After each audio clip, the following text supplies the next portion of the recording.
السلام علیکم عزیز طلباء طالبات۔ آج ہم نے حدیث نمبر جو ہے وہ 15 اس کو ہم پڑھیں گے، اس کی ہم تشریح دیکھیں گے۔ تو سب سے پہلے ہم حدیث پڑھ لیتے ہیں، اس کے بعد ہم جو ہے دیکھتے ہیں کہ من صام رمضان وقامہ ایمانا واحتسابا غفر له ما تقدم من ذنبی، کہ جناب نبی کریم صلی اللہ علیہ وسلم نے ارشاد فرمایا کہ جس نے ایمان اور اجر کی نیت سے رمضان کے روزے رکھے اور اس کی راتوں میں قیام کیا، اس کے پہلے گناہ معاف کر دیے گئے۔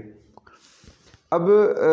یہ جو ہے رمضان المبارک کا جو مہینہ ہے اللہ تعالیٰ نے ہمیں عطا فرمایا ہے، یہ اتنا برکت والا اور مبارک مہینہ ہے کہ اس کے اندر جو سال کے اندر صرف ایک مہینہ ہمیں ملتا ہے، اس میں روزے رکھنا عبادت ہے، ہماری جو بنیادی ہمارے عبادات میں سے بنیادی ارکان میں سے ایک رکن ہے۔ اب اللہ پاک اس کا اجر بیان فرما رہے ہیں۔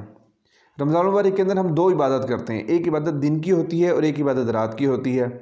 دن کی عبادت جو ہے وہ روزہ رکھنا ہے، اور رات کی عبادت جو ہے وہ اللہ تعالیٰ کے سامنے جو ہے وہ کھڑے ہونا ہے، تراویح کی نماز پڑھنا ہے۔ تو اللہ پاک فرما رہے ہیں کہ جس نے رمضان المبارک کے اندر دن میں بھی عبادت کی اور رات کو بھی اس نے عبادت کی، تو اس کے لیے اجر اللہ پاک کیا بیان فرما رہے ہیں کہ فرمایا کہ من صام رمضان، جس نے رمضان المبارک کا روزہ رکھا، وقامہ، اور اس نے قیام کیا کہ رات کو اس نے کھڑے ہو کر اللہ کے سامنے اس نے جو ہے وہ نماز پڑھی اور تراویح بھی اس نے پڑھی، تو اس کا جو ہے نا وہ لیکن آگے ساتھ دو شرطیں بیان فرمائیں ایماناً، کہ ایمان کی حالت میں دیکھیں جتنی بھی ہماری عبادات ہیں یا ہمارے جتنے بھی نیک کام ہیں دین کے اندر، اگر ان کے لیے کامیاب ہونے کے لیے، اس کے اندر جو ہے وہ جان پیدا کرنے کے لیے، اس کو مقبول کروانے کے لیے ایمان بنیادی شرط ہے۔ اگر کسی شخص کے پاس ایمان ہی نہیں ہے تو اس کے لیے جو ہے اس کی عبادت کرنا، اس کا جو ہے روزہ رکھنا، اس کی نماز پڑھنا، وہ سارا کا سارا اس کا کوئی فائدہ نہیں ہے۔ ایمان کی مثال آپ ایسے دیکھیں کہ بنیاد، کہ جب کسی عمارت کی بنیاد ہی نہیں ہے تو آپ اس کے اوپر بھلے 100 منزلہ عمارت بنا لیں تو اس عمارت کا کوئی جو ہے اس کی کوئی گارنٹی نہیں ہے، کوئی اس کی مضبوطی نہیں ہے۔ تو ایمان بنیاد ہے۔ تو فرمایا کہ ایمان کی حالت میں پہلی شرط، اور دوسرا وہ احتساباً۔ احتساب کا کیا مطلب ہوتا ہے کہ احتساب کا مطلب یہاں پہ لکھا کہ ثواب حاصل کرنے کے لیے، کہ اجر کی نیت سے۔ اب اس کی نیت جو ہے، اس کی نیت خالص اللہ کو راضی کرنا ہو کہ اللہ پاک راضی ہو جائیں اور اس کے بدلے مجھے اجر عطا فرمائیں۔ اس کی نیت کسی کو دکھانا نہ ہو کہ لوگ مجھے روزہ دار کہنے لگ جائیں، ایسی اس کی کوئی نیت نہ ہو، یا لوگ جو ہے نا مجھے عبادت گزار کہنے لگیں، اس طرح کی کوئی اس کی نیت نہ ہو۔ جب یہ دو شرطیں پائی جائیں گی تو اس کے بعد اللہ تعالیٰ فرما رہے ہیں اس کا انعام، اور اس کا یہ اتنا بڑا عمل ہے کہ ایک روزے کے بدلے میں اس کو کیا ہوگا کہ غفر له ما تقدم من ذنبی، اس کے پچھلے سارے گناہ معاف کر دیے جائیں گے۔ اور اب ہم دیکھیں، ہم اس بارے میں ہمارے عمومی طور پر ہمارا جو ہم دیکھتے ہیں اپنے آس پاس کتنی زیادہ کوتاہی پائی جاتی ہے کہ رمضان المبارک کا مہینہ آتا ہے، مشکل سے جو ہے وہ 20% لوگ جو ہے اس میں روزہ رکھتے ہیں، اور بہت سارے لوگ ایسے بغیر روزے کے، گرمیوں کے روزے تو ویسے جو ہے وہ نہیں رکھے جاتے، وہ لوگ کہتے ہیں ہم سے نہیں رکھے جاتے، اور حالانکہ روزہ ایسی عبادت ہے کہ اللہ تعالیٰ حدیث پاک میں آتا ہے، نبی کریم صلی اللہ علیہ وسلم نے ارشاد فرمایا، جس کا مفہوم ہے کہ اللہ تعالیٰ ارشاد فرماتے ہیں کہ روزہ جو ہے وہ میرے لیے ہے اور اس کا اجر بھی میں ادا کروں گا۔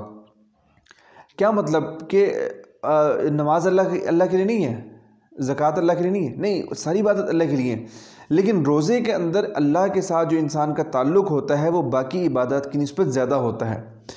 وہ اس طرح ہوتا ہے، اس کی مثال آپ یہ دیکھیں کہ انسان نماز پڑھ رہا ہے، اب نماز پڑھتے ہوئے کمرے کے اندر کوئی آ گیا، مطلب آپ کی امی آ گئیں، آپ کے ابو آ گئے، انہوں نے دیکھا اچھا ماشاءاللہ بچہ بڑا نماز پڑھنے والا ہے۔ اب دل کے اندر نا کچھ جو ہے وہ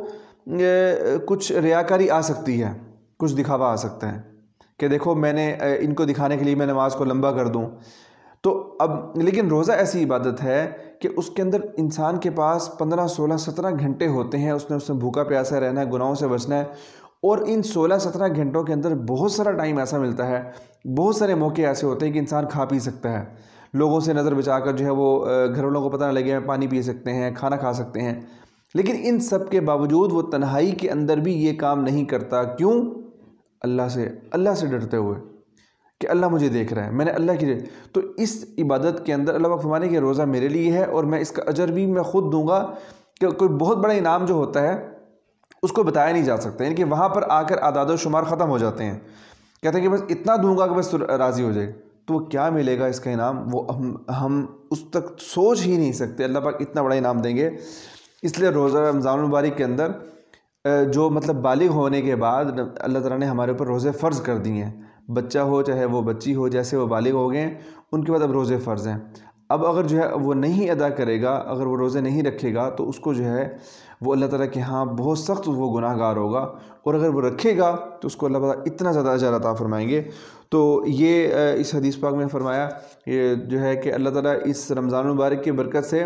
کہ اس کے جو ہے وہ پچھلے سارے گناہ اللہ تعالیٰ معاف فرما دیتے ہیں۔ تو یہ ہماری آج کی حدیث تھی، انشاءاللہ نیکسٹ لیکچر کے اندر اگلی حدیث پڑھیں گے۔ بہت شکریہ۔